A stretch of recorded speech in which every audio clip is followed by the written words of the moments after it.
हेमकुंड साहिब यात्रा के दौरान कार्यप्रयाग में सिख श्रद्धालुओं और स्थानीय लोगों के बीच हुई घटना को लेकर सिख समाज में रोष व्याप्त है। इसी क्रम में सर्व प्रदेश गुरुद्वारा कमेटी के प्रदेश अध्यक्ष हरमंदर सिंह ढिल्लन लाडी के नेतृत्व में सिख समाज के लोगों ने राज्यपाल और मुख्यमंत्री उत्तराखंड के नाम एक ज्ञापन एसडीएम डॉक्टर अमृता शर्मा को सौंपा। ज्ञापन के माध्यम से सिख समाज ने मामले की निष्पक्ष जांच कर दोनों पक्षों पर समान रूप से कार्रवाई किए जाने की मांग की है। सिख समाज का कहना है कि किसी एक पक्ष को चिन्हित कर कार्रवाई करना न्याय संगत नहीं है और कानून सभी के लिए समान होना चाहिए। प्रदेश अध्यक्ष हरमंदर सिंह ढिल्लन लाडी ने कहा कि सिख श्रद्धालुओं की कृपाण पर किसी प्रकार की पाबंदी लगाना उचित नहीं है, क्योंकि कृपाण सिख धर्म का धार्मिक प्रतीक है और इसका उद्देश्य आत्मरक्षा है, न कि लड़ाई झगड़ा करना। उन्होंने कहा कि श्रद्धालुओं को भी यात्रा के दौरान संयम और सौहार्द बनाए रखना चाहिए। वहीं स्थानीय लोगों को तीर्थयात्रियों का स्वागत अतिथि समझकर करना चाहिए। उन्होंने सभी समुदायों से अपील करते हुए कहा कि किसी भी प्रकार के विवाद और टकराव से बचना चाहिए, ताकि हेमकुंड साहिब यात्रा शांतिपूर्ण और सौहार्दपूर्ण वातावरण में संपन्न हो सके।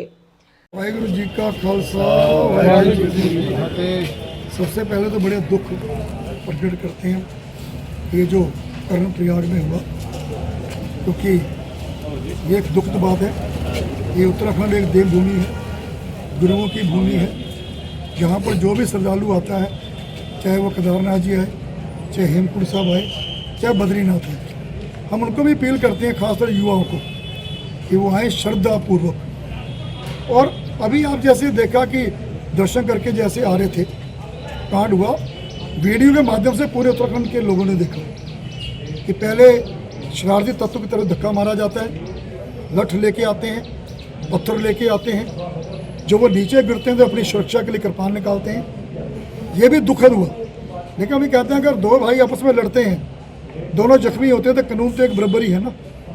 तो हमें शासन और प्रशासन से रोष है कि वो तो 4 अरेस्ट हो गए, 50 में से अगर 4 ने जो चिन्हित हुए हैं उनके खिलाफ भी कार्रवाई होनी चाहिए, तभी कानून सबके लिए एक बराबर है। दूसरा यह है कि जैसे कहा गया भी कृपाणों की बात, सैकड़ों साल पहले गुरु गोबिंद सिंह महाराज जी ने जब मुगलों का राज था, सनातन धर्म की रक्षा करने के लिए ये तलवार एक फौज बनाई थी। आज भी आप देखते हैं जो अमृत छका होता है, जिन्होंने हमारे सिख भाइयों ने, वो छोटी कृपाण पहनते हैं और ये लाडली फौज गुरु गोबिंद सिंह की बड़ी लेते हैं। ये ठीक है, इसका गलत इस्तेमाल नहीं होना चाहिए, पर मैं यही रोष प्रकट करते हैं हम सारी संगतें, ये राज्यपाल जी को, मुख्यमंत्री जी को ये ज्ञापन द्वारा निवेदन किया है कि कार्रवाई बराबर हो।